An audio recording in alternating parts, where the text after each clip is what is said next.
The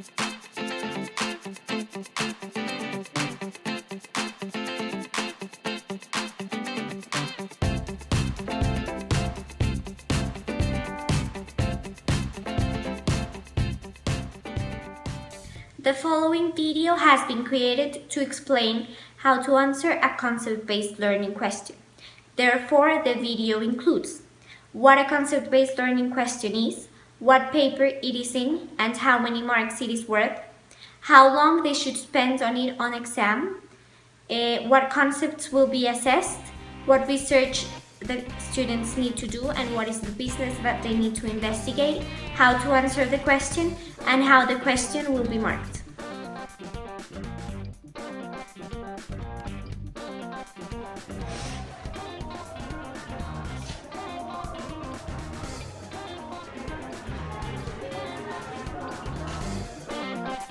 So the first criteria is criteria A, knowledge and understanding of tools, techniques, and theories.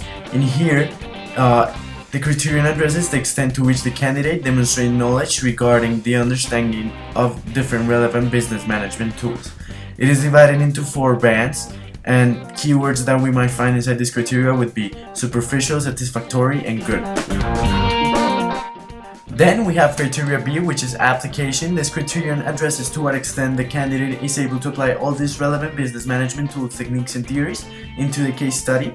It is divided into 4 brands that evaluate the connection between these tools and the case study.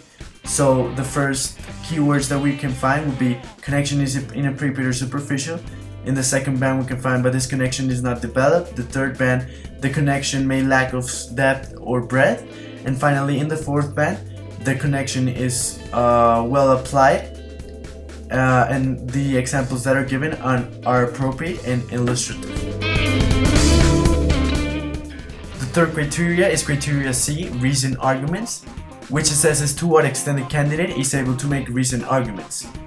This includes making relevant and balanced arguments, for example, exploring different types of practices or weighing up their strengths and weaknesses. This criteria mostly focuses on the ability that the student has in order to create balanced arguments. The criteria is divided into 4 bands, and the keywords that we can find in the first band will be superficial, in the second band, mostly justified, third band, mostly justified, and fourth band, these are all well justified.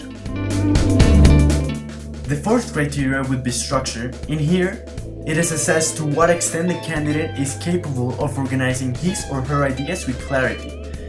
He must present a structured piece of writing, comprised of an introduction, a body, a conclusion, and fit-for-purpose paragraphs. This criterion is divided into 4 bands. The keywords that describe the first band would be few ideas are clearly organized. The second band, most ideas are clearly organized. The third band, most ideas are clearly organized. And the fourth band, all of the structural elements are present and all of the ideas are clearly organized. Last but not least, we have criteria E, individual and societies. This criterion assesses to what extent the candidate is able to give balanced considerations to the perspectives of a range of relevant stakeholders.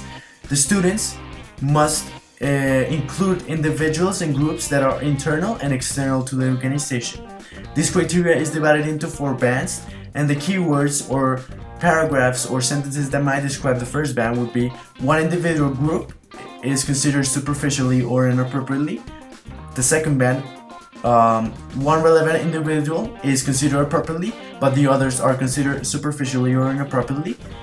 The third band would be at least 2 relevant individuals are considered appropriately. And fourth, there are balanced considerations and there are relevant balance between individual and group perspectives. After everything that I have said, it is clear to say that the concept-based learning question is graded in 20 marks. This is due to the fact that there are 5 criteria and each one has 4 bands, meaning that 4 times 5 would be 20. Okay, I hope every single one of you has understood the criteria, especially you, Martin.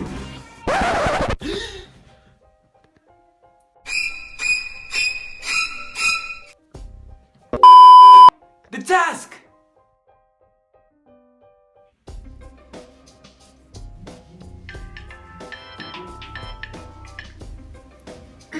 Hi. Hi, Sofia. I just remembered we have the CBL for tomorrow. Do you know what Mr. Ariza wants us to do? Yes. First, you have to understand the questions. The question has to be about a business, which is then related to a concept and the syllabus. Okay. So I have to analyze a case study of a business. Yes, exactly. What else do I have to do? You have to describe the business and relate it to the concept in the question. For these, you have to relate it with the contents of the syllabus, just as Miss Daniela told us. Guys, there are certain important aspects you need to remember in order to complete your concept-based learning properly. These are the concepts. These concepts are change, culture, ethics, globalization, innovation, strategy, and those are the most important ones. For example, you need to take into consideration that globalization is a wide range of international forces, such as increasingly social, cultural, technological, and economical integration. What you need to do, for example, in globalization is to link it, or with any concept, link it with the concept, with the syllabus of the business that we are seeing. For example, you could link the globalization with the location, with the growth and evolution, and the external environment.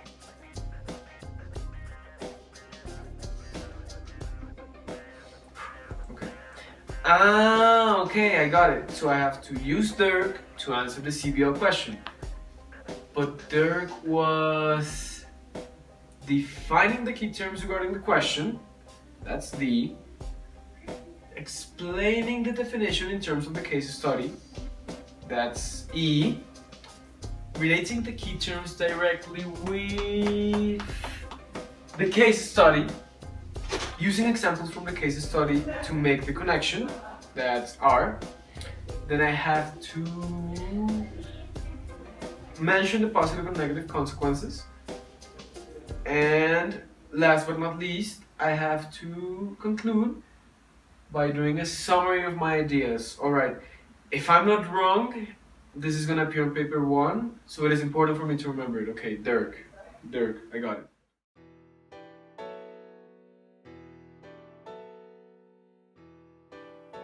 Okay, so today I'm going to present a brief example in order for you to understand everything you have seen throughout this video.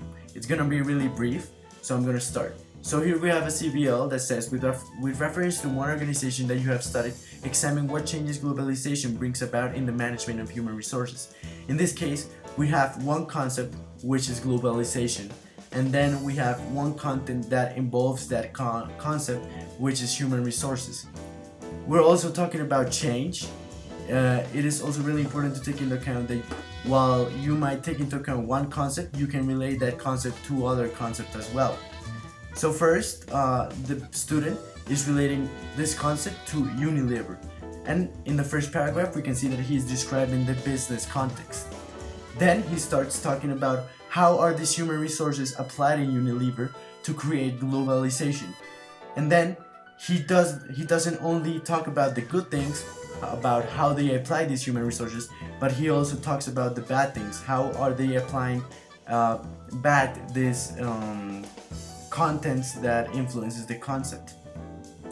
Then, as I said earlier, the student starts to link that concept to other concepts. So for example, he starts to talk about the relationship between ethics and globalization, and how are these used to promote the good management of human resources.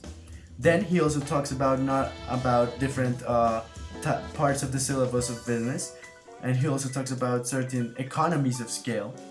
As well, it's really important that in here you might also suggest different things that the business might do in order to improve their operation management. In this case, the student is suggesting what techniques he would use in order to improve the application of human resources in Unilever to promote globalization. So throughout all of the essay, he starts talking about how human resources are applied, and he is starting to link this to different type of concepts, without bearing in mind that his main concept is globalization. He also uses DIRC because he defines what is being used, and he also gives certain consequences. So as I said earlier, he gives the good connotations and the bad connotations of the application of human resources in Unilever. Then he concludes making a little summary of everything he has said throughout the whole CBL.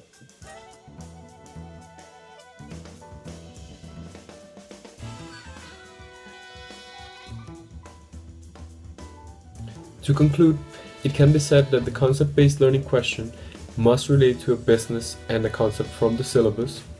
It must be related to the definition from each concept that it is related to found in the syllabus. The question is answered by using DERC, D-E-R-C-C, and there must be a balance in these answers. And it will appear in our final exams on paper 1.